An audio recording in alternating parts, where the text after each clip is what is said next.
Nah, Bapak Ibu, kita semua mungkin sering mendengar lagu ini. Lagu yang berjudul Menyenangkanmu. Menyenangkanmu, senangkanmu, hanya itu kerinduanku. Menyenangkanmu, senangkan hatimu, hanya itu kerinduanku. Nah, Bapak Ibu, mengapa di dalam lagu ini kalimatnya menyenangkanmu, menyenangkan Tuhan? Ini tidak bilang menyenangkanku, menyenangkan diriku, atau menyenangkan orang lain, atau menyenangkan orang tuaku, atau menyenangkan anakku, tetapi disebutkan menyenangkan Tuhan. Mengapa ini menjadi sangat penting bagi kita?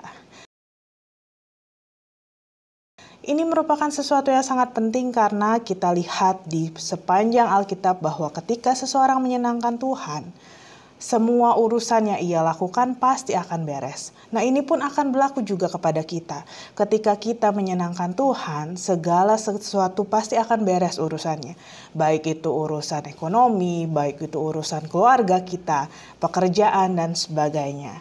Nah, mari kita lihat tokoh Alkitab yang menyenangkan Tuhan selain Yesus Kristus, yaitu Daud.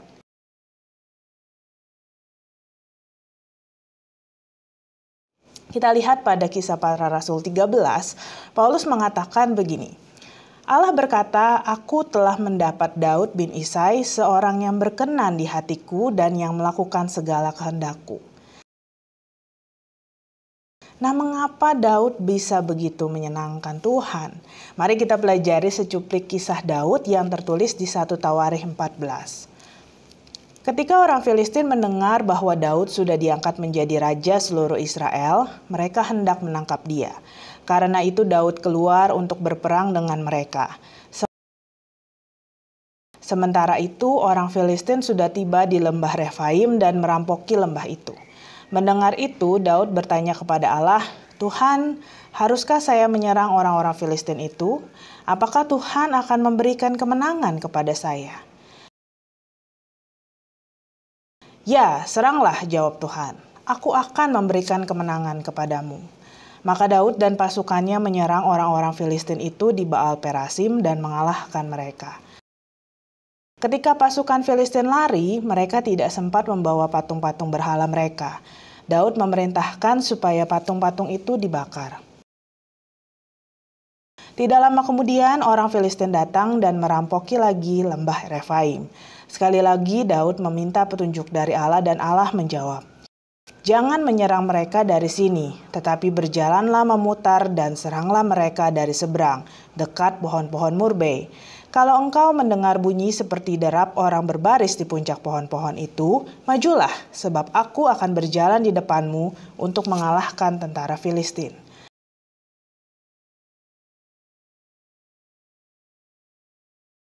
Maka termasyurlah nama Daud di mana-mana, dan Tuhan membuat segala bangsa takut kepada Daud.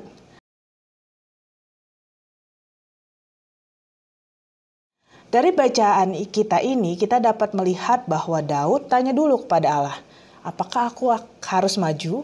Apakah Allah akan memberikan kemenangan kepadaku? Bahwa Daud melaksanakan apa yang diperintahkan Allah.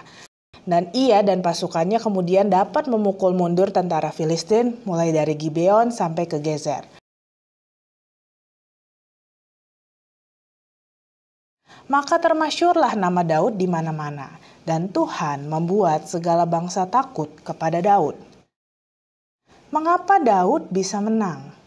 Ya, karena tadi kita lihat bahwa Daud tanya Tuhan terlebih dahulu sebelum ia memulai peperangan tersebut.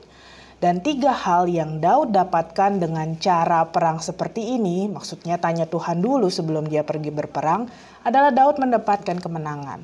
Daud termasyur dan Daud ini disegani. Apa yang kita juga bisa dapatkan kalau kita selalu tanya Tuhan?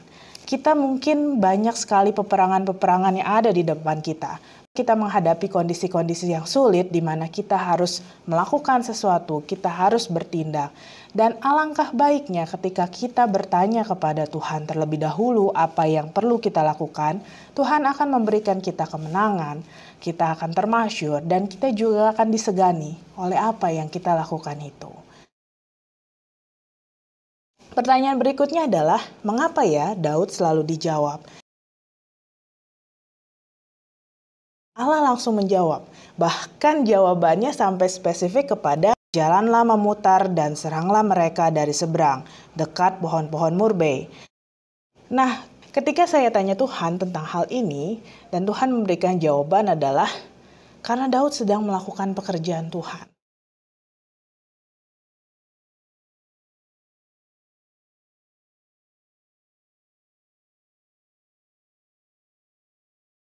Bayangkan kasus ini.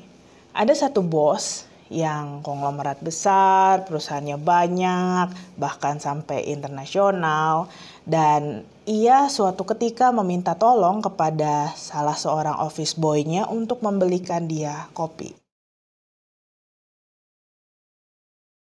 Nah, office boy-nya ini biasanya sih tidak pernah berhubungan langsung.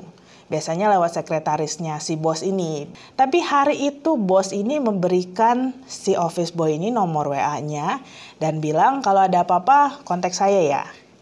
Nah, setelah sampai di tempat jual kopi, ternyata kopi yang biasanya si bos ini mau tidak ada. Dan adanya kopi yang lain yang ya rasanya beda-beda tipis lah. Nah, office boy itu segera WA ke bos besar ini untuk bertanya, Pak, kopi yang ini nggak ada, boleh diganti yang lain tidak? Kalau kita pikir-pikir, bos besar yang sedang rapat dengan dewan direksinya, dijawab nggak ya WA-nya? Tentu. Ya, tentu dijawab karena si office boy ini sedang mengerjakan tugas yang diberikan oleh si bos ini. Nah, begitu juga dengan kita, mungkin anak-anak ataupun orang tua ataupun saudara yang dititipkan, yang diberikan kepada kita. Dan ini merupakan tugas dari Tuhan. Pasti Tuhan akan menjawab setiap pertanyaan tentang keluarga kita. Tidak mungkin tidak dijawab karena ini adalah tugas spesifik yang Tuhan berikan kepada kita. Kita dilahirkan di tengah-tengah keluarga yang tidak mungkin kebetulan.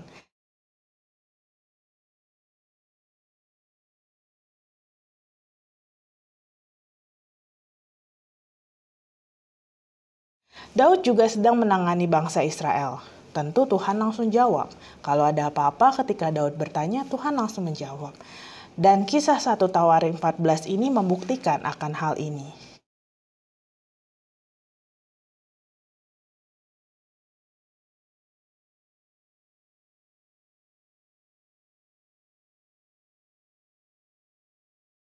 Nah, kalau saya lihat ada beberapa alasan orang ragu bertanya kepada Tuhan.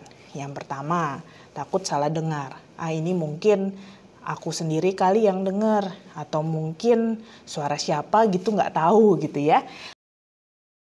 Nah, mengenai tidak berani bertanya kepada Tuhan karena takut salah dengar, nah ini memang ketakutan yang lumrah. Karena pada dasarnya ada 3 suara, yaitu suara Tuhan, suara diri kita sendiri manusia, dan juga suara iblis. Kita memang harus mampu membedakannya. Cara membedakannya adalah melalui Alkitab. Akhirnya kita tahu mana yang suara Tuhan, mana yang sebenarnya keinginan diri kita sendiri, dan bahkan mana yang suara iblis. Andaikan kita tidak mampu membedakan apa yang ada, atau andaikan saja kita salah dengar, apakah Tuhan tidak akan campur tangan dan menjaga langkah kita? Kita percaya Tuhan menjagai langkah kita, bukan Bapak Ibu? Nah, Tuhan pasti akan turun tangan dan mengoreksi langkah kita.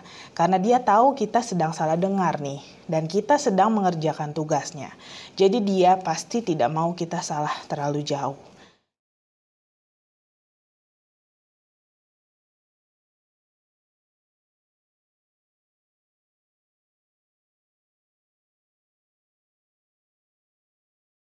Jadi selalu bertanyalah pada Tuhan.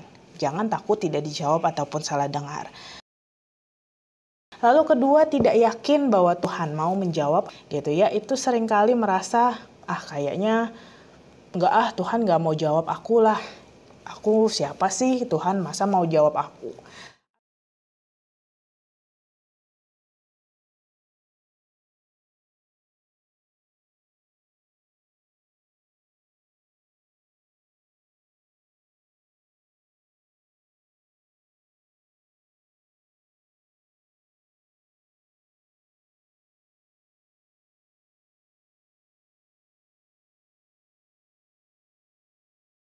Andaikan kita merasa tidak dijawab, kita perlu cek dulu, apakah memang benar-benar tidak dijawab atau jawaban Tuhan sebenarnya sudah kita dengar. Tapi karena tidak pas dengan apa yang kita mau, kita tidak mau mengakui bahwa Tuhan sudah menjawab kita. Nah, memang kalau benar-benar tidak dijawab, ya nggak apa juga Bapak Ibu ya. Kita tidak bersalah apa-apa dalam kasus ini. Seperti kasusnya si office boy ini. Kalau si bosnya tidak jawab, maka apapun yang dia lakukan tidak dapat dipersalahkan.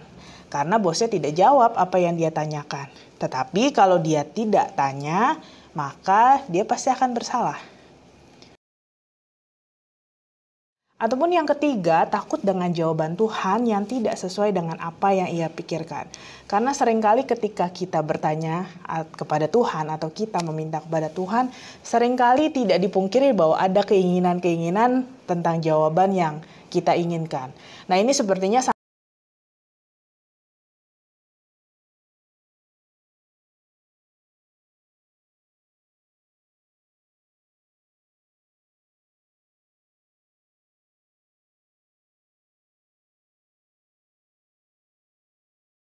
yang keempat adalah tidak merasa perlu bertanya kepada Tuhan karena merasa mungkin ya entah hal itu terlalu remeh-temeh atau merasa diri sendiri mampu menghadapinya ataupun dengan alasan-alasan yang lain.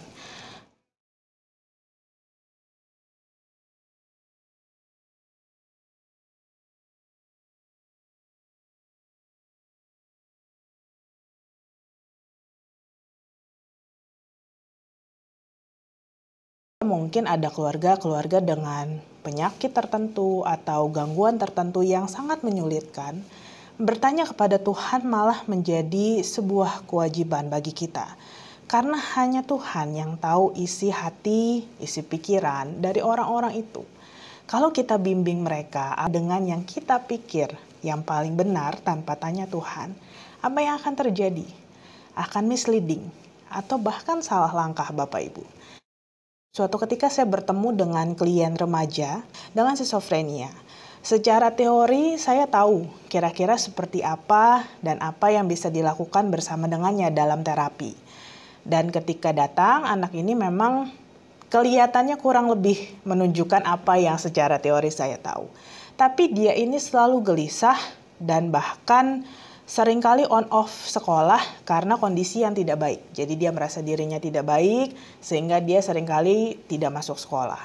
Selama berbulan-bulan kami mencari tahu bagaimana menyelesaikan hal ini. Dengan mencoba ini, mencoba itu, mencari tahu ini dan itu dan sebagainya. Sampai suatu ketika saya memutuskan untuk bertanya kepada Tuhan mengenai anak ini. Tuhan, apa ya yang perlu aku lakukan untuk anak ini? Lalu Tuhan memberikan sebuah ide kegiatan kepada saya. Ini ide kegiatan yang belum pernah saya temukan sepanjang sekolah, sepanjang bekerja di bidang terapi. Lalu akhirnya saya memutuskan untuk mencoba kegiatan ini. Dan ketika dilakukan, si anak ini menemukan sendiri apa yang menjadi masalah inti bagi dirinya. Apa yang menjadi penyebabnya dan bagaimana mengatasi hal itu. Hanya 2 kali pertemuan sesudahnya, kemudian anak ini selesai. Beres masalahnya. Dan sekarang ia sudah kuliah. Waktu itu dia ketika datang pertama kali kelas 1 SMA. Sekarang dia sudah kuliah di tingkat 2 dengan beasiswa. Dan juga ia mendapatkan IP kalau nggak salah 3,8 atau 3,9 begitu Bapak Ibu. Jadi cukup menyenangkan. Dan saya melihat bahwa sebenarnya kuncinya hanya satu. Bahwa ketika kita bertanya kepada Tuhan, dan kita memohon Tuhan untuk menolong kita dalam tugas yang Tuhan berikan kepada kita, Tuhan pasti akan mau menjawab. Jadi apa kesimpulannya Bapak Ibu? Supaya tugas kita di tengah keluarga kita dapat beres, entah itu kita merawat orang tua kita menghadapi saudara-saudara kita, atau kita mendidik, membesarkan anak-anak kita perlu selalu tanya Tuhan. Kalau kita selalu tanya Tuhan, maka kita pasti akan selalu menang dalam setiap persoalan. Kita pasti masyhur dan kita pasti disegani orang-orang. Mari kita selalu tanya Tuhan, terutama soal orang-orang yang kita kasihi, orang-orang yang Tuhan berikan di sekeliling kita, keluarga kita. Tuhan Yesus memberkati.